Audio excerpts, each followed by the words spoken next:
আরে এই যুগেই তো আমাদের মুফতি ফজলুল হক আমিনী রহমতুল্লাহ আলাইহি তো এই যুগে মারা গেছে 2012 সালে। হযরত 7 দিনে 1 খতম কোরআন পড়তেন।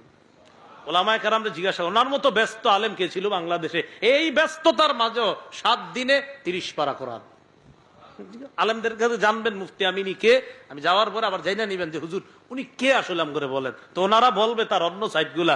এই ব্যস্ত মানুষটা রাজনীতির ময়দানে বুখারী পড়াইতেছে, আবার রাজনীতির ময়দানে আবার ভাষণ দিচ্ছে, কোথায় কোথায় যাচ্ছে, আবার এসে ক্লাস করতেছে। আর ওনার ক্লাস মানে লম্বা সময় ক্লাস। এই হাজারো ব্যস্ততার মাঝে 7 দিনে 30 পারা কোরআন। মাওয়াইজে মুজাহিদে মিল্লাত 1 নাম্বার খন্ডে দেখবেন আসছে, জামিয়া আপনার আবু বকরের ছাত্ররা আসছে লালবাগে, হুজুরে গিয়া ধরছে, মাগরিবের পরে হুজুর একটু বয়ান করলে ভালো হয়। ছাত্ররা কিভাবে জানছে? হুজুর বৃহস্পতিবারে ক্লাস করায় না, হুজুর অভ্যাস ছিল। তো মাগরিবের পরে ওই 24 ঘন্টা জামাতে গেছে ছাত্ররা, তো হুজুরে ধরছে, কইছে কাউরে বলবা না, আমি যে বয়ান করবো। হুজুর বয়ান করবো কেমনে কেমনে কান কান হইতে হইতে সবাই যাই না ফেলছে, পুরা মসজিদ ভরা লালবাগ। হুজুর সেদিন আলোচনা করছে, তো আলোচনা করতে করতে বললেন, তোমরা কি করো এই যুগে? আমি তো 7 দিনে 1 খতম পড়ি, আর জেলখানায় 4.5 মাসে প্রতিদিন 1 খতম পড়ছি। হুজুর বলছে, মাওয়াইজে মুজাহিদে মিল্লাত 1 নাম্বার খন্ডে দেখবেন আলোচনাটা আনছে। এত ব্যস্ত একজন মানুষ 7 দিনে 1 খতম কোরআন, আজীব কথা। প্রিয় মুসলমান ভাইয়ারা, ফতোয়া শামিল হলেন, প্রতিটা মুসলমানদের তো কর্তব্য উচিত অন্তত কমপক্ষে 40 দিনে 1 খতম কোরআন পড়া।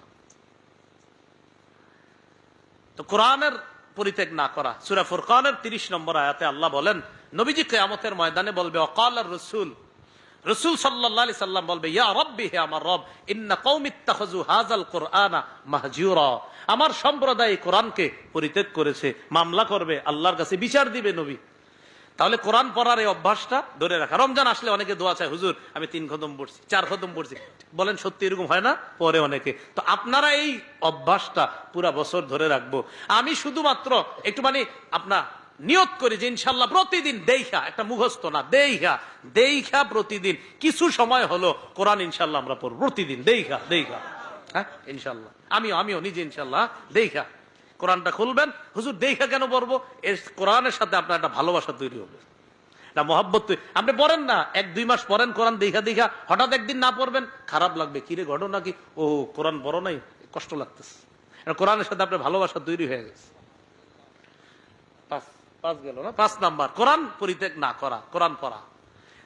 তিরমিজির একটা বর্ণনা, রাসূলুল্লাহ সাল্লাল্লাহু আলাইহি সাল্লাম বলেন, মান শাগালাহুল কোরআন ওয়া যিকরি আন মাসআলাতি, যে ব্যক্তি কোরআন নিয়ে ব্যস্ত থাকার কারণে আর আমার জিকির নিয়ে ব্যস্ত থাকার কারণে আমার কাছে চাইতে পারে না, আল্লাহ আমার এটা দেন ওটা দেন, এটা বলার সুযোগ নাই, কেন? উনি খালি কোরআন পড়ে আর জিকির করে।